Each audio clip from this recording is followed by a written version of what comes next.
Hello everyone, आप सभी लोगों का स्वागत है टीचिंग परीक्षा के आज के इस वीडियो में, जिसके अंदर में फ्रेंड्स बीपीएससी टीआरई 4.0 की एक जो विशेष हमारी श्रृंखला चल रही है उससे रिलेटेड हम कुछ इंपॉर्टेंट क्वेश्चंस को यहाँ पर में देखने वाले हैं।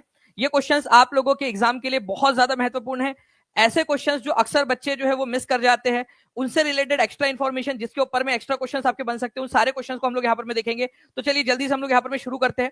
और जैसे हम लोगों ने यहाँ पर में सेशन स्टार्ट किया, काफी सारे बच्चे जिन्होंने सेशन को ऑलरेडी सेशन यहाँ पर में लाइक कर दिया, उन सभी लोगों का बहुत बहुत शुक्रिया। और जितने भी बच्चे जिन्होंने यहाँ पर मैं सेशन को लाइक कर दिया, जल्दी जल्दी से सेशन को लाइक करने वाले बच्चे हाथ ऊपर कर देंगे, क्योंकि यही वो बच्चे हैं जिन्होंने इस सेशन को एनर्जी दी है। ठीक है, उन्हीं की वजह से पूरा सेशन हो रहा है, उन्हीं को पूरा सेशन समर्पित। हाथ ऊपर कर देंगे जल्दी जल्दी से।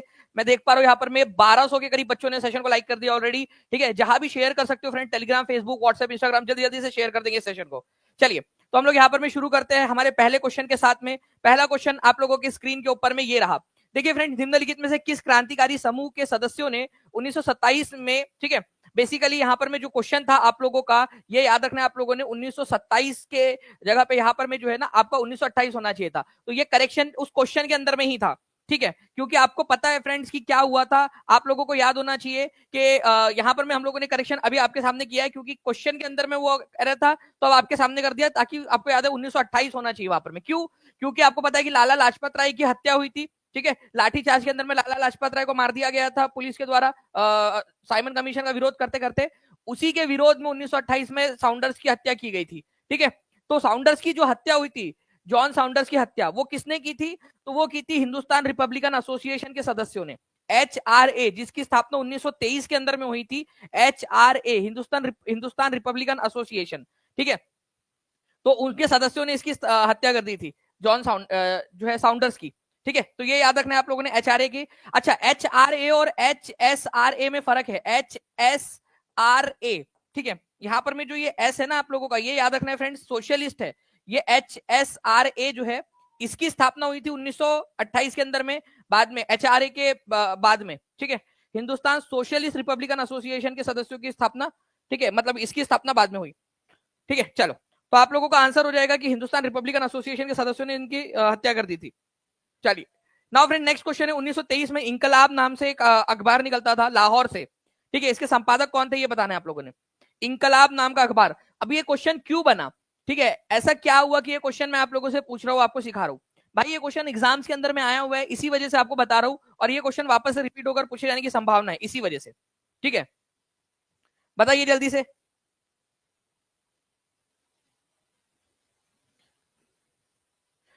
Yogesh music ji, practice makes a man perfect. चलिए, यहां पर मैं देखिए इंकलाब जो है फ्रेंड्स, आपको बताना चाहूंगा कि गुलाम हुसैन नाम के एक व्यक्ति थे। इन्होंने जो है फ्रेंड्स इसको, इस इंकलाब नाम का जो अखबार था उसको लाहौर से जो है फ्रेंड्स एडिट करना स्टार्ट किया था। ये गवर्नमेंट कॉलेज जो था पेशावर के अंदर में, उसके अंदर में भी काम करते थे, और एक उर्दू मंथली इंकलाब नाम से उन्होंने निकाला था, ये याद रखना है आप लोगों ने। ठीक है, शमशुद्दीन हसन के साथ में मिलकर। इसके अलावा जो है फ्रेंड्स आप लोगों को बता दूं कि लाहौर नेशनल कॉलेज के अंदर में भी ये जो है बेसिकली एक्टिविस्ट के रूप में काम कर चुके थे। ठीक है, नाउ फ्रेंड, नेक्स्ट क्वेश्चन है, भारत के राष्ट्रपति के महाभियोग की प्रक्रिया क्या है? भारत के राष्ट्रपति के महाभियोग। अब देखो, महाभियोग का या इंपीचमेंट का मतलब क्या होता है, समझने की कोशिश करो आप लोग, ध्यान से समझिएगा आप लोग। देखिए, महाअभियोग या इंपीचमेंट का मतलब होता है आप लोगों का राष्ट्रपति को उसके पद से हटाना। पद से, ठीक है, हटाना, पद से हटाना। और ये आप लोगों का दिया गया है कौन से आर्टिकल के अंदर में, जल्दी से बताएंगे आप सभी। राष्ट्रपति को हटाने की प्रक्रिया कौन से आर्टिकल में दी है? अनुच्छेद 61 के अंदर में। वेरी गुड, बहुत बढ़िया, बहुत सारे लोग यहाँ पर में लिखते जा रहे हैं। ठीक है, मनीष सिंह कौशिक राजपूत जी ने भी लिख दिया, यहाँ पर में बीपीएससी ने भी लिख दिया, बहुत सारे बच्चे जो लिखते जा रहे हैं कंटिन्यूअसली। ठीक है, तो आर्टिकल आप लोग याद रखोगे। इसके अलावा ये कौन सी, किस तरीके की प्रक्रिया है? तो देखिए, ये जो है आप लोगों की क्वासी जुडिशियल प्रोसेस है। देखो, जुडिशियल प्रोसेस का मतलब क्या होता है? न्यायिक प्रक्रिया का मतलब होता है कि न्यायालय में जाएगा और न्यायालय उसकी जांच करेगा, न्यायालय उसके ऊपर में फैसला देगा, तो वो न्यायिक प्रक्रिया होंगी। अगर कोर्ट में जाकर फैसला हो रहा है तो, यहाँ कोर्ट में फैसला नहीं होता है। ठीक है, यहाँ पर में क्या होता है आप लोगों का कि मान लीजिए कि अगर राष्ट्रपति को हटाना है, ठीक है, और राज्यसभा ने अगर उसके खिलाफ, राष्ट्रपति के खिलाफ महाभियोग लाया है, तो लोकसभा उसकी जांच करेंगी, जांच करेंगी, है ना, जुडिशियल प्रोसेस हो गई। ठीक है, अगर लोकसभा ने राष्ट्रपति के खिलाफ महाभियोग लाया है तो राज्यसभा उसकी जांच करेंगी। तो ये दो जो है फ्रेंड्स आप लोगों ने याद रखना है कि इंपॉर्टेंट पॉइंट्स है दोनों के दोनों, कि अगर लोकसभा ने लाया तो राज्यसभा जांच करेंगी, राज्यसभा ने लाया तो लोकसभा जांच करेगी। तो ये एक प्रकार की क्वासी, मतलब अर्ध न्यायिक प्रक्रिया है। ठीक है, अर्ध न्यायिक मतलब पूरी तरह से न्यायालय के अंदर में नहीं जाता, लेकिन न्यायालय वहीं पर जांच होती है संसद के अंदर में। तो ये आप लोग बोल सकते हो कि क्वासी जुडिशियल प्रोसेस है, अर्ध न्यायिक प्रक्रिया है, इसको बोला जाता है अर्ध न्यायिक प्रक्रिया। ठीक है सर, नॉलेज कैप्सूल में कैसे जुड़े? नॉलेज कैप्सूल आप लोगों का जो कि पेड क्लास के अंदर में आप लोगों को, हर किसी को पेड क्लास के अंदर में ऑटोमेटिकली मिल जाता है नॉलेज कैप्सूल। ठीक है, चलिए बहुत बढ़िया फ्रेंड्स, यहाँ पर मैं कंटिन्यूअसली आप लोगों के देखिए यहाँ पर मैं आप जुड़ते भी जा रहे हैं। 5 मिनट के अंदर में 1500 के करीब बच्चे जुड़ गए हैं, 1500 के करीब आप लोगों ने लाइक भी कर दिया। तो जल्दी जल्दी से सेशन को लाइक एंड शेयर जरूर करते रहेंगे आप सभी के सभी। ठीक है, तो क्वासी जुडिशियल प्रोसेस है। आप लोगों को, आप हर कोई बच्चा लिखेगा कि महाभियोग का आर्टिकल क्या है। राष्ट्रपति को अगर हटाना है तो महाभियोग की प्रक्रिया जो है चलाई जाती है, वो दिया हुआ है आप लोगों को आर्टिकल नंबर 61 के अंदर में। अब मैं आपसे बहुत इंपॉर्टेंट वाला सवाल पूछ रहा हूं, अगर राष्ट्रपति को हटाना है, महाभियोग की प्रक्रिया स्टार्ट करनी है आर्टिकल नंबर 61 के जरिए, ठीक है, आप लोग बताइए कि राष्ट्रपति को कितने दिन का नोटिस देना जरूरी है, उसके बाद ही उनको हटाने की प्रक्रिया स्टार्ट की जा सकती है। बहुत इंपॉर्टेंट सवाल है आप लोगों के लिए, ध्यान से समझिएगा आप लोग। अगर राष्ट्रपति को हटाना है तो राष्ट्रपति को हटाने के लिए महाभियोग की प्रक्रिया शुरू करनी पड़ती है आर्टिकल नंबर 61 के जरिए, बट पहले उनको नोटिस देना पड़ेगा। कितने दिन का नोटिस? मैं आपको बता रहा हूं, ये बहुत सारे एग्जाम्स के अंदर में आ चुका है आप लोगों का। ठीक है, ठीक है, तो आप लोग याद रखिएगा इसको कि भाई 14 दिन का नोटिस देना जरूरी है, 14 डेज का, सभी लोग लिखेंगे 14 डेज नोटिस देना जरूरी है। ठीक है, 14 दिन का नोटिस। नाउ नेक्स्ट क्वेश्चन जो है फ्रेंड्स आप लोगों के लिए आगे बढ़ते हैं हम लोग। देखिए 14 दिन का नोटिस राष्ट्रपति को देना जरूरी है। ठीक है, और अगर राज्यसभा ने आरोप लगाया है, ठीक है, अगर लोकसभा ने आरोप लगाया है तो राज्यसभा जांच करेंगी, और राज्यसभा ने आरोप लगाया है तो लोकसभा जांच करेंगी, और 2/3 बहुमत से उसको पास भी करना पड़ेगा। ठीक है, अच्छा अभी हमारे भारत की प्रेजेंट में राष्ट्रपति कौन है? ठीक है, द्रौपदी मुर्मू। कौन से नंबर की राष्ट्रपति है ये आप लोग सभी लोग कमेंट के अंदर में लिखेंगे। राष्ट्रपति द्रौपदी मुर्मू हमारे भारत की कौन से नंबर की राष्ट्रपति है, ये भी याद रख आप लोग बताएंगे। नाउ फ्रेंड्स आप लोग देखिए यहाँ पर मैं जो है इसका आंसर डायरेक्टली जो है वो दिख रहा है, मैं एक बार एनिमेशन लगा देता हूं इसके अंदर में। ठीक है, देखिए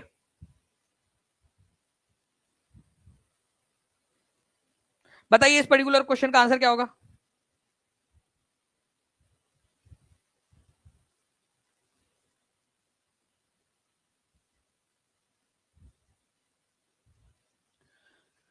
देखिए ये क्वेश्चन है आप लोगों का, इसका आंसर बताना है। संविधान के अनुसार भारत के राष्ट्रपति किसके परामर्श और सहायता पर कार्य करते हैं? ठीक है,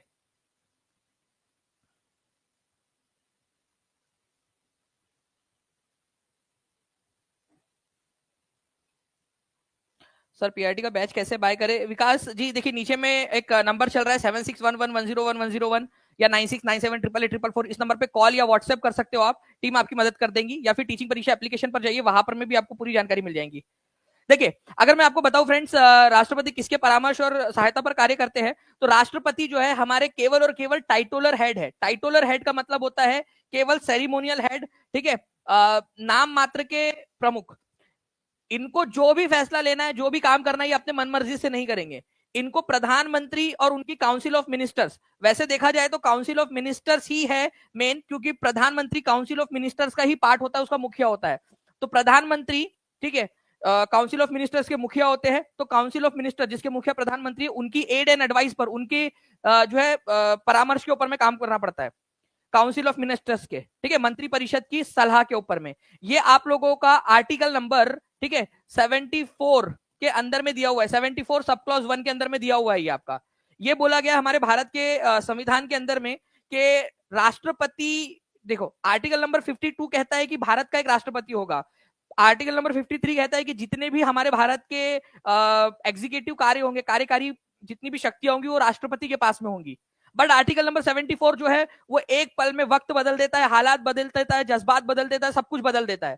आर्टिकल नंबर 52, 53 राष्ट्रपति को बहुत सारी पावर दे देता है कि राष्ट्रपति होगा, राष्ट्रपति के पास में सारी पावर्स होंगी। बट आर्टिकल नंबर 74(1) डायरेक्टली बोल देता है कि राष्ट्रपति अपनी सारी शक्तियों का इस्तेमाल काउंसिल ऑफ मिनिस्टर्स की एड एंड एडवाइस पर करेगा, उनकी जो है सिफारिश पर करेगा। मतलब जो ये कहेंगे वो करना पड़ेगा उसको। ठीक है, ये इसको करना पड़ेगा। ओके, तो काउंसिल ऑफ मिनिस्टर राष्ट्रपति से क्या कहता है, इसको आप लोगों को मैं बताना चाहूंगा कि अगर काउंसिल ऑफ मिनिस्टर्स है, राष्ट्रपति है, तो क्या होगा आप देखिए, ये इस प्रकार से कुछ होगा। तुमको करनी पड़ेगी। मंजूर, बताओ क्या करना? ऐसा मैं बोलेगी वैसा तुमको करनी पड़ेगी। मंजूर, बताओ क्या करना? जैसा मैं बोलेगी वैसा तुमको करनी पड़ेगी। मंजूर, बताओ ना क्या करना है? ठीक है, तो राष्ट्रपति को सारी चीजें करनी पड़ेंगी एज पर आर्टिकल नंबर 74(1), जो ये बोलेंगी वो राष्ट्रपति को करनी पड़ेंगी। ठीक है, चलिए, तो answer prime minister and council of ministers हो जाएगा, ये याद रखना आप लोगों ने। स्वामी सहजानंद सरस्वती ने भूमि और जलमार्गों के राष्ट्रीयकरण की मांग के साथ अखिल भारतीय संयुक्त किसान सभा का गठन किया था। ठीक है, कब? Just before his death at a very young age in 1930s 1920s। ये बहुत ही ज्यादा कॉम्प्लिकेटेड और बहुत ही ज्यादा टफ क्वेश्चन आप लोगों से पूछ लिया गया था। ठीक है, तो उन्होंने अखिल भारतीय संयुक्त किसान सभा का गठन किया था। ठीक है, तो उन्होंने कब किया था? इसमें 2-3 चीजें आप लोगों को पता होनी चाहिए थी, तब जाके आप इस क्वेश्चन का आंसर कर पाते।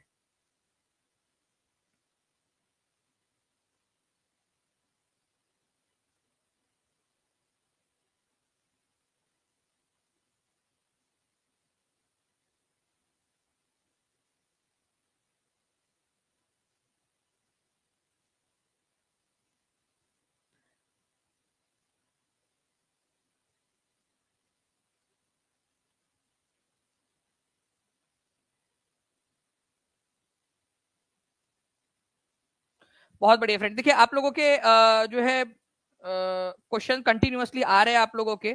ठीक है, तो ऐसे ही आप लोग आंसर्स करते रहिए जल्दी जल्दी से।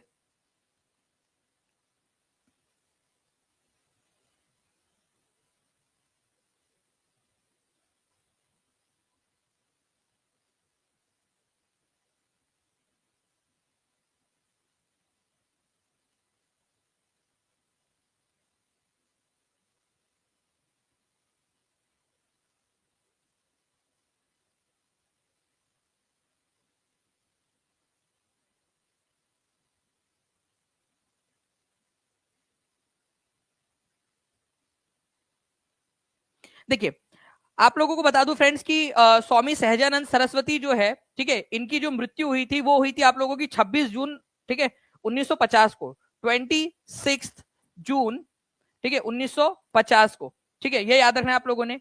और इन्होंने जो भूमि और जलमार्गों के राष्ट्रीयकरण की मांग को लेकर, कि भूमि और जलमार्गों का राष्ट्रीयकरण होना चाहिए, ये मांग की थी भारत सरकार से। ठीक है, भारत सरकार इन द सेंस जब हमारा भारत आजाद हो गया, तो लेट 40s के अंदर में, लेट 1940s के अंदर में उन्होंने जो है इसकी मांग की थी, लेट 1940s के अंदर में। तो आंसर जो है फ्रेंड्स ये क्या हो जाएगा इसका, कि भाई जब उनकी मृत्यु होने वाली थी उससे कुछ समय पहले ही, ठीक है, उन्होंने इसकी मांग की थी, क्योंकि लेट 40s का मतलब होता है 1947 के बाद में उन्होंने मांग की, और 1950 के अंदर में उनकी मृत्यु भी हो गई, तो उनकी मृत्यु से कुछ समय पहले ही उन्होंने इसकी मांग की थी, उनकी मृत्यु से ठीक पहले। तो भूमि और जल मार्गों के राष्ट्रीयकरण की मांग उन्होंने जो है अपने मृत्यु से कुछ समय पहले की थी, ये याद रखना है आप लोगों ने। तो जस्ट बिफोर हिज डेथ। ठीक है, ये थोड़ा सा कॉम्प्लिकेटेड क्वेश्चन पूछा गया था, आप लोगों से ये एक्सपेक्ट किया जा रहा था कि उन्होंने मांग कब की और उनकी मृत्यु कब हुई। तो आप लोगों को बता दूं कि 1950 के अंदर में उनकी मृत्यु हुई थी, 61 साल के थे ये। ठीक है, और बिहार के अंदर में, मुजफ्फरपुर बिहार के अंदर में इन्होंने अंतिम सांस ली थी। ठीक है, तो ये भी याद रखना है आप लोगों ने, मुजफ्फरपुर बिहार के अंदर में ये 61 साल की उम्र में इनका स्वर्गवास हुआ।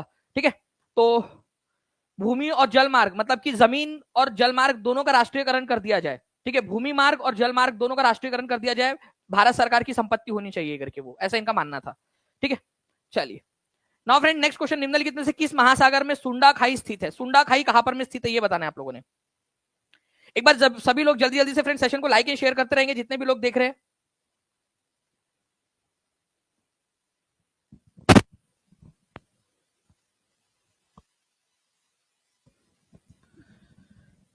जी, तो निम्नलिखित में से किस महासागर में सुंडा खाई स्थित है? तो सुंडा खाई जो है फ्रेंड्स आप लोगों ने याद रखना है, सुंडा खाई या सुंडा ट्रेंच इसको बोला जाता है। ये आप लोगों को हिंद महासागर की सबसे गहरी खाई मिलेंगी, और ये एग्जाम के अंदर में आया हुआ क्वेश्चन है आप लोगों का।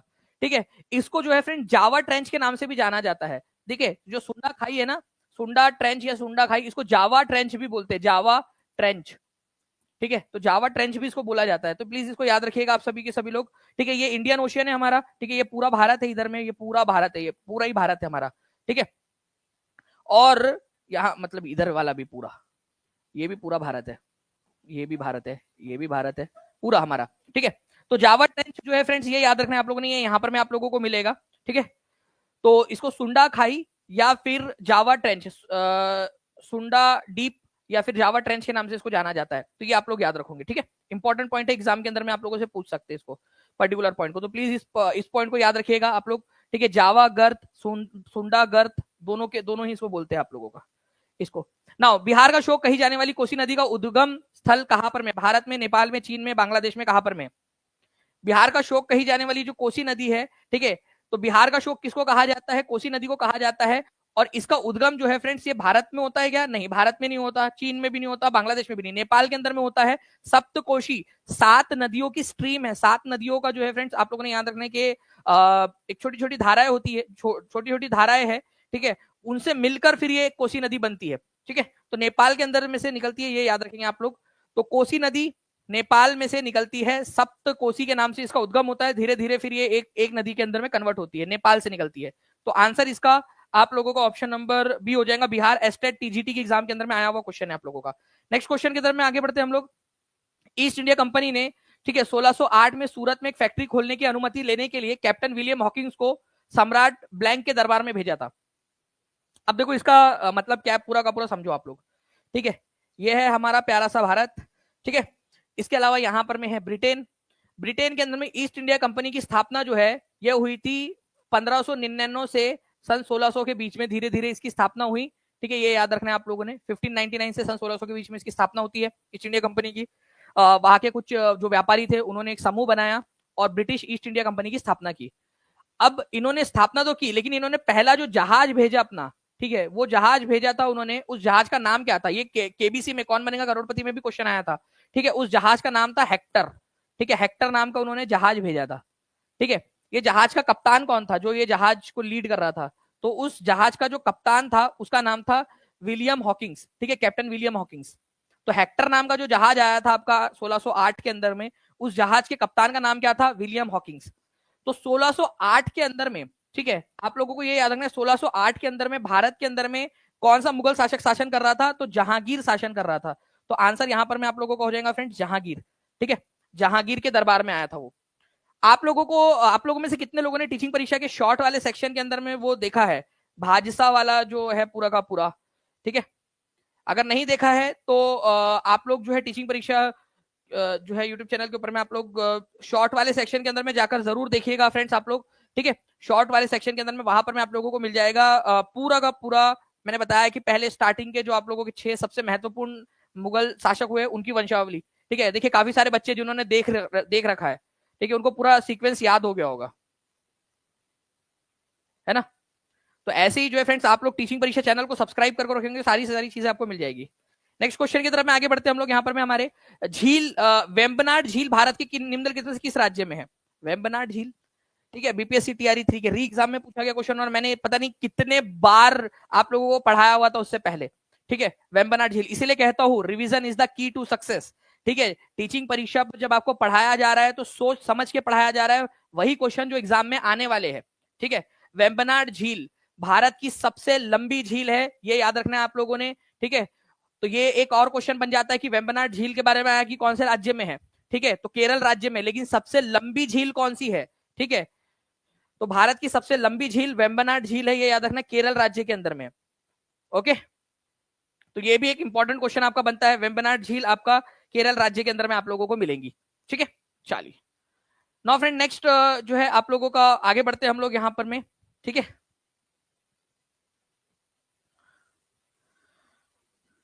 देखिए ये बहुत ही प्यारा सा एक मैप है, अगर आप लोगों को चाहिए होगा तो ये मैप आपको टीचिंग परीक्षा के एप्लीकेशन के ऊपर में उपलब्ध करा दिया जाएगा कि कौन कौन सी लेक्स कहां पर में है, ठीक है। जैसे कि यहाँ पर में आप देख सकते हो ये वाला जो है आप लोगों का ये है उड़ीसा, उड़ीसा के अंदर में है चिल्का लेक, ठीक है, महानदी के मुहाने के ऊपर में बनी हुई है, महानदी जब जाकर मिलती है, ठीक है, तो उधर साइड के अंदर में आप लोगों को मिलेगा चिल्का लेक।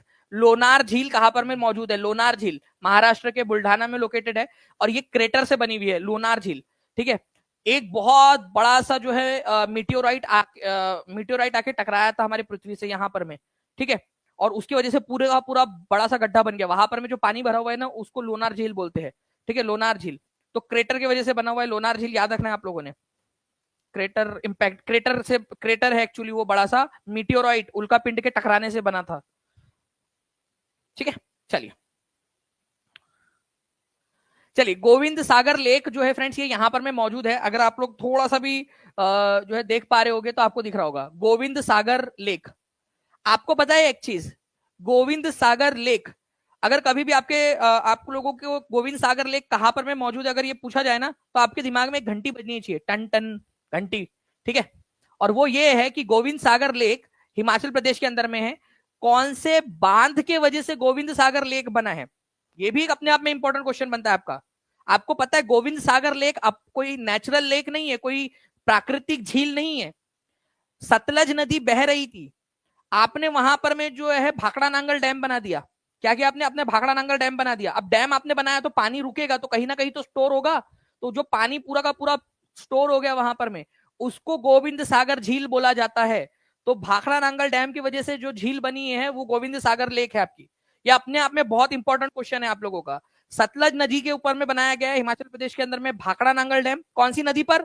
सतलज नदी पर बनाया है भाखड़ा नांगल डैम। इसके बाद में भाखड़ा नांगल डैम की वजह से जो पानी रुका, उससे जो झील बनी आपकी वो है गोविंद सागर लेक, गोविंद सागर झील। इंपॉर्टेंट पॉइंट है, प्लीज याद रखिएगा आप लोग इस पॉइंट को, ठीक है। तो डायरेक्टली क्वेश्चन बनता है इसका। बाकी और भी क्वेश्चन है आप लोगों के, महाराणा प्रताप लेक, डल झील, वुलर लेक। भारत की सबसे बड़ी मीठे पानी की झील कौन सी है, ये भी क्वेश्चन बनता है। आप लोग बताइए जल्दी से कमेंट करके कि भारत की सबसे बड़ी मीठे पानी की झील कौन सी है, ठीक है। 2800 से ज्यादा बच्चे यहाँ पर मैं देख रहे हैं फ्रेंड्स, ठीक है। जल्दी जल्दी से चैनल को सब्सक्राइब तो करेंगे आप लोग, साथ ही साथ सेशन को लाइक भी कर देंगे, ताकि इसी तरीके से और भी बहुत सारे पॉइंट आप लोगों को पढ़ाता रहूं मैं, ठीक है। नेक्स्ट क्वेश्चन आप लोगों का यहाँ पर मैं हम लोग देख लेते हैं, ठीक है। कांवर झील बिहार के किस जिले में स्थित है? कांवर झील, कांवर ताल, कांवर झील, ठीक है। बताइए जल्दी से। यह आप लोगों की एक ऑक्सबो लेक है। ऑक्सबो लेक का मतलब होता है फ्रेंड्स इस तरीके से, ठीक है, जो नदी के कटाव की वजह से जो बनी है, ठीक है। मीठे पानी की झील है ये आप लोगों का, ठीक है। बताइए यहां पर में कांवर झील बिहार के किस जिले में स्थित है? शिवहर में, नवादा में, गोपालगंज में, more than one of the above, none of the above. TRE 3 का री एग्जाम का क्वेश्चन पेपर मैं आपको बता दूं, बीपीएससी के टीआरई 1, टीआरई 2, टीआरई 3 का कैंसर वाला पेपर, टीआरई 3 का री एग्जाम, ये सारे क्वेश्चन पेपर्स आप लोगों को टीचिंग परीक्षा के एप्लीकेशन पर उपलब्ध करा दिए गए हैं टीआरई 4 की सारी बैचेस के अंदर में। और अभी बहुत जल्द मैं आप लोगों का इन सभी की कंबाइंड जो क्वेश्चन बैंक है इसका, टीआरई 3 के, टीआरई के जितने भी पेपर हुए उनमें से, ठीक है, चुनकर क्वेश्चन जो है एक टेस्ट आप लोगों के लिए लेने वाले हैं हम लोग, ठीक है, पेड स्टूडेंट के लिए। तो जितने भी बच्चे हैं वो जल्दी से जल्दी जुड़ जाएंगे। और साथ ही साथ मुझे एक बात बताइए कि जो 30 डे चैलेंज था वो कितने लोगों ने कंप्लीट किया है? तो कांवर झील जो है फ्रेंड्स आप लोगों का इनमें से किसी भी जिले के अंदर में नहीं है, वो है बेगूसराय के अंदर में। तो ई आंसर आप लोगों का हो जाएगा, ठीक है। आंसर शुड बी बेगूसराय, ठीक है। लिखे सभी के सभी लोग, बेगूसराय आंसर होना चाहिए आप लोगों का। आंसर दिया नहीं है तो डायरेक्ट जिसको पता होगा वो सही आंसर लगा के आया होगा। आंसर इज ऑप्शन नंबर ई, ठीक है। Begusarai is the correct answer, ठीक है। तो बेगूसराय के अंदर में है, ये याद रखना था आप लोगों ने। तो कांवर झील आप लोगों को मिलेंगी बेगूसराय के अंदर में। नाउ फ्रेंड्स, पश्चिमी तट का मध्य भाग किस नाम से जाना जाता है? फिर से टीआरई 3 का री एग्जाम का क्वेश्चन पेपर, क्वेश्चन आपका जल्दी से एक बार शेयर कर देंगे सभी के सभी लोग, और कमेंट के अंदर में आंसर्स करते रहिए जल्दी से। देखिए, अगर हम बात करेंगे यहां पर में फ्रेंड्स हमारे भारत की, तो ये मान लीजिए हमारा भारत है, तो हमारे भारत का पश्चिमी तट की बात हो रही है, तो एक एक करके हम लोग लेकर आते हैं। पहले पश्चिमी तट मतलब इस वाले तट की बात हो रही है, ठीक है, इस वाले तट की बात हो रही है, ओके, इस वाले तट की है। अब पश्चिमी तट का मध्य भाग, ऊपर वाला जो भाग है आप लोगों का, इसको क्या कहते हैं? मध्य वाला जो भाग है इसको क्या कहते हैं, ये बोला जा रहा है। और नीचे वाला जो भाग है उसको क्या कहते हैं, ये भी आप लोगों को पता होना चाहिए, ठीक है। तो आपको बता दूं फ्रेंड्स कि जो ये नीचे वाला जो भाग है ना, इसको कहा जाता है मालाबार कोस्ट। मालाबार, केरल वाला जो पार्ट है ना, यहाँ पर में केरला का जो पार्ट है उसको बोला जाता है मालाबार कोस्ट, मालाबार कोस्ट, ठीक है। ऊपर वाला जो पार्ट है ना, ये वाला आपका इधर साइड वाला, इसको बोला जाता है कोंकण कोस्ट, कोंकण कोस्ट बोला जाता है इस ऊपर वाले को। और जो बीच वाला है इसको कहा जाता है कन्नड़ प्लेन, कन्नड़ का कोस्ट आप लोगों का, ठीक है। तो मध्य भाग जो है आप लोगों का उसको क्या कहा जाएगा? आप लोगों का कन्नड़ कोस्ट जो है उसको बोला जाता है कन्नड़ा। तो आंसर आप लोगों का जो है फ्रेंड्स ऑप्शन नंबर बी हो जाएगा, कन्नड़ कोस्ट या कन्नड़ मैदान इसको बोलते हैं। तो answer is option number B, ठीक है। कोंकण कोस्ट ऊपर वाला है, कोंकण वाला ये ऊपर वाला है। मालाबार जो है ये नीचे वाला है, ठीक है। जो बच गया आप लोगों का ये कन्नड़ वाला, ये है बीच वाला, कर्नाटका का जो तट है, कर्नाटक और गोवा वाला जो तट है वो कन्नड़ कोस्ट उसको बोलते हैं। ये यहाँ पर में आप देखिए आप लोग, ठीक है, ये आपका कोंकण कोस्ट है। और कोंकण कोस्ट की यहां से यहां तक का जो पार्ट है आप लोगों का, इसको बोला जाता है कन्नड़ कोस्ट, ठीक है, कन्नड़, ओके। चलिए, now friends, golden quadrilateral connects which of the following cities? TRE 3 के एग्जाम का। और आप लोग बताइए कि क्या ये क्वेश्चन आपको कराया नहीं है, ठीक है। कौन कौन सी सिटीज है जिनको कनेक्ट करता है गोल्डन क्वाड्रिलेटरल?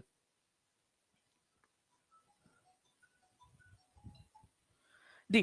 तो देखिए फ्रेंड्स, अगर हम लोग बात करेंगे यहां पर मैं आप लोगों के गोल्डन क्वाड्रिलेटरल की, तो गोल्डन क्वाड्रिलेटरल जो है, ठीक है, हमारे भारत के अंदर में इस तरीके से 4 शहरों को कनेक्ट करता है, मुंबई, दिल्ली, कोलकाता, चेन्नई और फिर मुंबई। ठीक है, तो मुंबई को कनेक्ट करता है, दिल्ली को कनेक्ट करता है, कोलकाता को और चेन्नई को।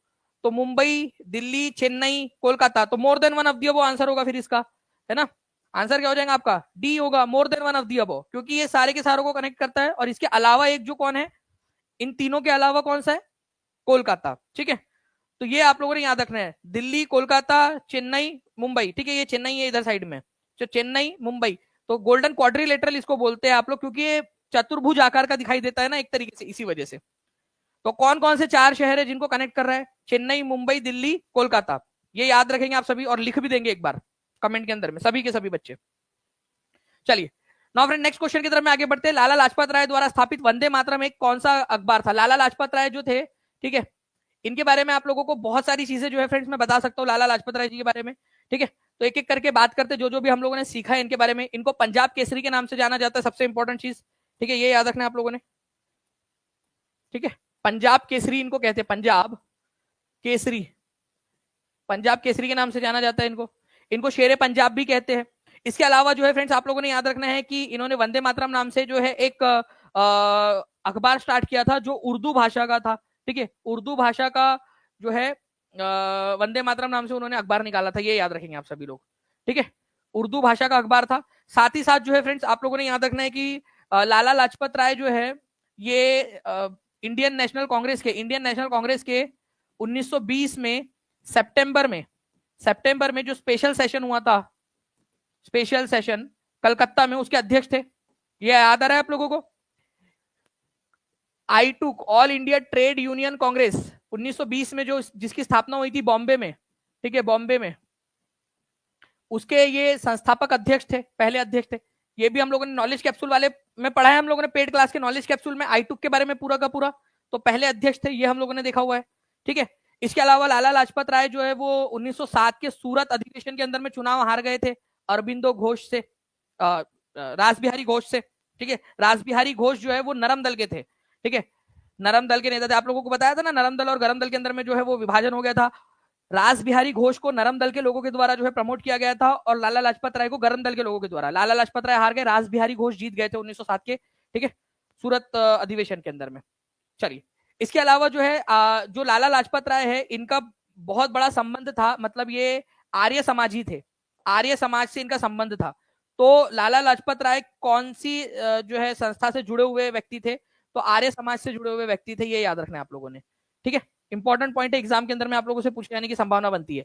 इसके अलावा जो है फ्रेंड्स आप लोगों को बता दूं, कितने लोग हैं जिनका पंजाब नेशनल बैंक के अंदर में खाता है? पीएनबी में, पंजाब नेशनल बैंक के अंदर में। तो पंजाब नेशनल बैंक की स्थापना इन्होंने की थी। ठीक है, तो ये भी क्वेश्चन आप लोगों से पूछा जा सकता है। पंजाब नेशनल बैंक की स्थापना, डायरेक्ट क्वेश्चन आप लोगों से बनेगा। आज जो है फ्रेंड्स आप लोगों को लगता होगा इतनी बड़ी बैंक है करके, लेकिन जब इसकी स्थापना हुई थी तो लाहौर के अंदर में जो है फ्रेंड्स एक छोटे से रूम से इसकी स्थापना हुई थी 1894 के अंदर में। ठीक है, तो ये भी एक इंपॉर्टेंट पॉइंट है आपका। लाला लाजपत राय इसके वन ऑफ दी संस्थापक थे। ठीक है, ये याद रखना है आप लोगों ने। 1894 के अंदर में इसकी स्थापना हुई थी, और पहला ये भारतीय, पूरा भारतीय होने का इसका रिकॉर्ड है कि भाई पूरी तरह से भारतीय लोगों का बैंक था ये, मतलब जितने भी इसके ओनर्स थे सारे भारतीय थे। ठीक है, पंजाब नेशनल बैंक के। तो जितने भी लोग हैं जिनका पंजाब नेशनल बैंक में खाता है, ठीक है, हाथ ऊपर कर देंगे, या उनका या उनके मम्मी पापा का अगर खाता है पंजाब नेशनल बैंक में तो बता दीजिए। तो भाई पंजाब नेशनल बैंक की स्थापना कब हुई थी? 1894 के अंदर में, लाहौर में एक छोटे से रूम से इसकी स्थापना हुई थी, और आज देखिए कितने सारे इसकी ब्रांचेस है। ठीक है, आज ये नेशनलाइज्ड बैंक है ना। चलिए, तो सी इज द करेक्ट आंसर कि भाई ये जो वंदे मातरम जो अखबार उन्होंने निकाला था ये कौन से भाषा का अखबार था? ठीक है, तो जो इन्होंने अखबार निकाला था, ठीक है, लाहौर से लाला लाजपत राय ने, वंदे मातरम नाम से, वो उर्दू भाषा का अखबार था, क्योंकि उस इलाके के अंदर में उर्दू डोमिनेंट भाषा थी, ज्यादा से ज्यादा लोग पढ़ते थे। ठीक है, चाहे मुस्लिम हो नॉन मुस्लिम हो, वो उर्दू भाषा पढ़ते थे। ठीक है, चलिए नेक्स्ट क्वेश्चन की तरफ में आगे बढ़ते हैं फ्रेंड्स। देखिए अब ये बहुत ही इंपॉर्टेंट क्वेश्चन है, very very very important question. ठीक है, इतना ज्यादा इंपॉर्टेंट क्वेश्चन है ये कि इसको भाई आप और ज्यादा स्टार्स लगा दो। ठीक है, इतना ज्यादा इंपॉर्टेंट क्वेश्चन नहीं है, ठीक है, इतना ज्यादा इंपॉर्टेंट क्वेश्चन है, क्योंकि एक एक लाइन यहां पर में बहुत इंपॉर्टेंट है आप लोगों की। देखिए 20 फरवरी 1947 की बात है, कौन सी तारीख है, ये भी एक इंपॉर्टेंट तारीख है। 20 फरवरी 1947 को किसने घोषणा की थी कि भारत कब तक जो है अंग्रेज जो है भारत को कब तक छोड़ देंगे, जून 1948 तक छोड़ देंगे। दूसरा वाला इंपॉर्टेंट पॉइंट, 20 फरवरी 1947 को तुम्हारे चचा का जो लड़का था क्लीमेंट एटली, लॉर्ड क्लीमेंट एटली, जो प्रधानमंत्री था उस समय में ब्रिटेन का, उन्होंने संसद के अंदर में खड़े होकर घोषणा की।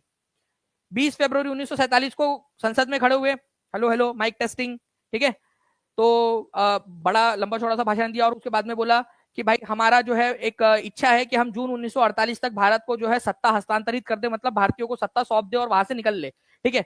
तो जून 1948 तक उन्होंने लक्ष्य रखा था, लक्ष्य ये था उनका टारगेट, ठीक है। लेकिन भारत को आजादी उन्होंने जो है जल्दबाजी में दे दी 15 अगस्त 1947 को ही। आप लोगों में से कितने लोगों को लगता है, देखिए यहां पर मैं इमोशनल होने से ज्यादा है इंपॉर्टेंट है कि सेंसिबल होके प्रैक्टिकल होके सोचो। जल्दबाजी मचाने से अच्छा था एक आध महीना, ठीक है, शायद सत्ता का हस्तांतरण कर देते बट सॉल्यूशन देकर जाते। आज तक इंडिया पाकिस्तान की जो बॉर्डर्स है वो कई जगह पे इनडिसिसिव है। लॉर्ड रेडक्लिफ को बुलाया गया, जो भारत पहली बार आए, उसको बोला गया कि भाई सीमा जो है वो निर्धारित करो। आपको मालूम है रेडक्लिफ लाइन किसके किसके बीच में, भारत और पाकिस्तान के बीच में, जो वेस्टर्न फ्रंट है, ठीक है, जम्मू कश्मीर से लेकर, ठीक है, आपका जो गुजरात तक की जो सीमा है पूरी पाकिस्तान की, रेडक्लिफ लाइन, रेडक्लिफ जो है वो भारत में पहली बार आए थे। उनको 1 महीने से भी कम का समय दिया गया, बोला कि भाई पूरी की पूरी रेखा डिसाइड करो। आपको पता है भारत आजाद कब हुआ, भारत हुआ 15 अगस्त 1947 को आजाद, ठीक है। 14 अगस्त और 15 अगस्त की रात जो दरमियानी रात थी, जैसी 15 अगस्त हुआ लगा 12 बजे हम आजाद हो गए। रेड क्लिफ लाइन का डेटा प्रकाशित हुआ 17 अगस्त को, ठीक है, हम 15 अगस्त को आजाद हो गए और डेटा प्रकाशित हुआ आप लोगों का 17 अगस्त को। मतलब ये 2 दिन तक पता ही नहीं था कौन सा इंडिया कौन सा पाकिस्तान है करके। उस इलाके के अंदर में आप सोचिए, वहां पता ही नहीं लोगों को कि कौन सा है करके। तो इतनी हाय हड़बड़ी मचा के रखी इन्होंने, ठीक है। तो 20 फरवरी 1947 के दिन, ठीक है, वो खड़े हुए संसद में, उन्होंने घोषणा की कि जून 1948 तक छोड़ेंगे करके, भारत को आजादी दे देंगे। 20 फरवरी से लेकर 15 अगस्त, आप देखिए कितना स्पीड में उन्होंने टारगेट रखा था जून 1948 का, ठीक है, और फटफट फटफट आधा पका हुआ खाना बना के परोस दिया। तो लॉर्ड क्लीमेंट एटली, ये याद रखना है आप लोगों ने फ्रेंड्स, इन्होंने घोषणा की थी, ओके।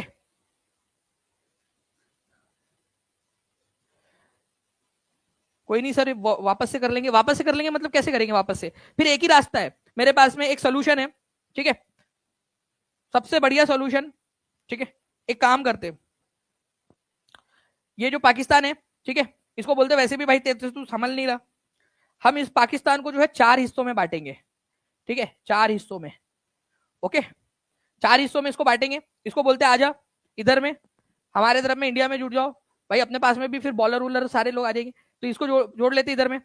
बांग्लादेश को बोलते भाई देख, तू अकेले रहकर क्या करेगा, तुम्हारे से हो नहीं रहा यहाँ पर, मैं समझ नहीं रहा तुमसे, तो इधर में आ जाओ, ठीक है, भारत के अंदर में यहाँ पर में आ जाओ।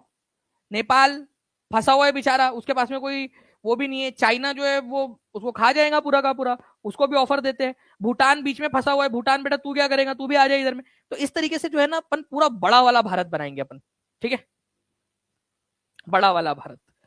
अब देखो अफगानिस्तान में प्रॉब्लम हो गई, फिर अफगानिस्तान बोलेगा कि सर आपने हमारे बारे में बोला ही नहीं, क्योंकि अफगानिस्तान के लोग भी तो ये चाह रहे होंगे ना कि यार भारत जैसे कोई मतलब एक शक्तिशाली देश उसको ले ले, ठीक है, तो तालिबान उलिबान जैसे वो दमनकारी कानून से बच जाएंगे वो लोग, ठीक है। तो अफगानिस्तान को भी ले लेंगे अपन इधर में, चलिए।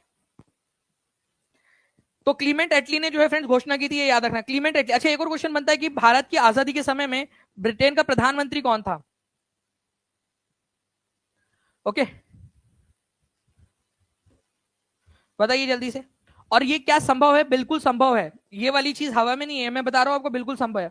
आप लोगों में से कितने लोगों को पता है कि मैं ये जो बात बता रहा हूं ना, ये भी एग्जाम के लिए इंपॉर्टेंट है, ध्यान रखना आप लोग। जब अमेरिका बना था तो अमेरिका में कितनी कॉलोनीज थी, कितने स्टेट्स थे, किसी को पता है अमेरिका में कितने स्टेट्स थे? देखो बहुत इंपॉर्टेंट वाली बात बता रहा हूं आप लोगों को मैं। अगर आपको पता हो कि ये मान लीजिए अगर ये अभी का अमेरिका है और इधर साइड के अंदर में आपका पूरा का पूरा जो है अटलांटिक ओशन है, ठीक है, तो ये केवल जो ये किनारे वाले जो थे ना, ये 13 कॉलोनीज थी, बस इतना सही था यूएसए।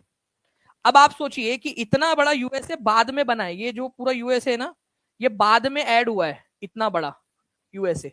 तो जब वो लोग ऐड कर सकते हैं टेक्सास, अगर किसी को पता हो टेक्सास के बारे में किसी ने सुना है? टेक्सास स्टेट है अमेरिका का, ये मैक्सिको का पार्ट था, मैक्सिको का पार्ट था, यूएसए ने ले लिया, बोले अब हमारा है, ठीक है, टेक्सास। ये इधर में अलास्का, अलास्का रशिया का था, खरीद लिया, ठीक है, 1867 के अंदर में खरीद लिया यूएसए ने, ठीक है। अब 50 राज्य उनके टोटल, तो बिल्कुल संभव है, ठीक है। उसके बाद में यहां पर मैं लॉस एंजलिस, ठीक है, एकदम कोने कापचे का, उसके ऊपर में कब्जा कर लिया। ये ऊपर वाले जो स्टेट्स है उनको कनाडा से जो है छीन लिया था, जो फ्रेंच कनाडा था उससे छीन लिया था उन्होंने, तो भाई सारा का सारा उन्होंने कर लिया वापस से। चलिए, तो 13 कॉलोनीज थी, ये याद रखना आप लोगों ने अमेरिका की, जब अमेरिका बना था उस समय में। आई थिंक शायद यहाँ पर मैं जो है हमारे कुलदीप सर जो है वो वेट कर रहे हैं, ठीक है, सेशन का। तो कुलदीप सर का सेशन जो है वो स्टार्ट होने वाला है।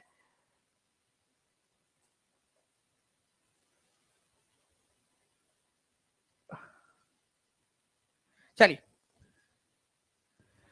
तो आप लोग जो है फ्रेंड, तब तक मैं आप लोगों से कुछ सवाल पूछता हूं, तब तक आप लोग इन सवालों के जवाब दीजिए, ठीक है। और जितने भी बच्चे जो टीचिंग परीक्षा के साथ में जुड़ना चाहते हैं प्रीमियम कंटेंट के साथ में और सफलता सुनिश्चित करना चाहते हैं, वो 7611101101 इस नंबर पे कॉल कर सकते हैं, या फिर 9697884444 इस नंबर पे भी कॉल कर सकते हो या व्हाट्सएप कर सकते हो। मैं आपको बता दूं फ्रेंड्स, आप लोगों का 30 डेज चैलेंज चल रहा था, बीपीएससी 30 डे चैलेंज। कितने लोग हैं जिन्होंने 30 डे चैलेंज के अंदर में पार्ट लिया है?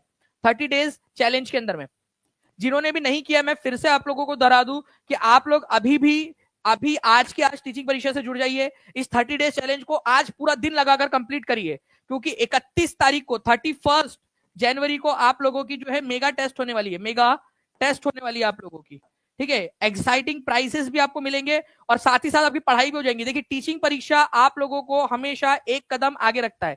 देखिए कितने सारे बच्चे जो हाथ ऊपर कर रहे हैं कि उन्होंने जो है वो यहाँ पर मैं 30 डे चैलेंज के अंदर में पार्टिसिपेट कर लिया, कहीं आप पीछे ना रह जाओ, ठीक है, ध्यान से समझिए आप लोग, कहीं आप पीछे ना रह जाए, ठीक है। ये भी ध्यान रहना जो लोग नहीं जुड़े टीचिंग परीक्षा, क्योंकि कंटिन्यूअसली आप लोगों को आगे बढ़ाने की कोशिश कर रहा है, ठीक है।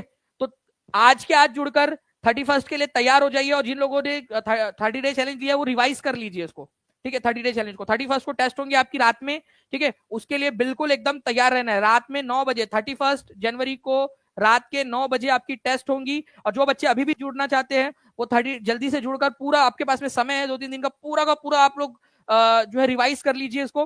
और देखिए आप इतने सारे हजारों लोगों के अंदर में कहां पर मैं स्टैंड करते हो। 28 दिन कंप्लीट हो चुके हैं, ठीक है। किसी ने यहां पर मैं लिखा है कि सर 28 डेज का कंप्लीट कर लिया है। आप सोचिए कि कहीं ऐसा ना हो कि आप जो लोग नहीं जुड़े अब तक वो लोग पीछे रह जाए, ठीक है, वो पीछे रह जाए, क्योंकि बाकी लोग तो कर रहे हैं, वो लोग रैंक भी लेकर आएंगे, सिलेक्शन भी लेकर आएंगे, ठीक है। चलिए 26 तारीख को लिया सर, कोई नहीं, अभी भी समय आपके पास में, जितना भी समय पूरा का पूरा रिवाइज करने में लगा दो, ठीक है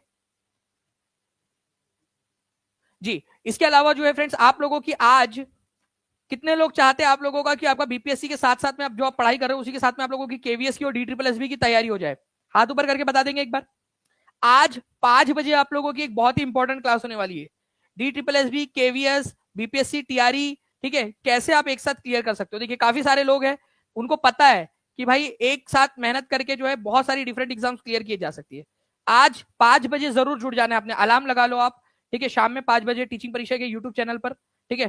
KVS plus DSSB, BPSC, TRE, ये सारे के सारे एग्जाम्स के जो क्वेश्चन है हम लोग उनको सॉल्व करेंगे, ठीक है, आप लोगों के लिए, ताकि आप लोग ये समझ सके कि किस तरह के क्वेश्चंस आते हैं और आप अगर एग्जाम दे रहे हो तो कैसे आप इनको क्लियर कर सकते हो, ठीक है। चलिए, तो मिलते हैं हम लोग फ्रेंड्स हमारे 5 बजे वाले सेशन में। तब तक के लिए thank you very much, take care and bye, God bless you all. Thank you very much friends. Kuldeep sir की क्लास स्टार्ट हो चुकी है, आप लोग वो ज्वाइन कर सकते हो क्लास को। सेशन को लाइक कर दीजिएगा, चैनल को सब्सक्राइब नहीं किया तो चैनल को सब्सक्राइब जरूर कर देना, ठीक है। Thank you friends. BPSC TRE 4 के लिए भी आप 5 बजे वाली क्लास भी देख सकते हो, क्योंकि वो भी आपके काम आएंगे, क्योंकि वो क्वेश्चंस भी इंपॉर्टेंट रहेंगे आपके टीआरई के लिए।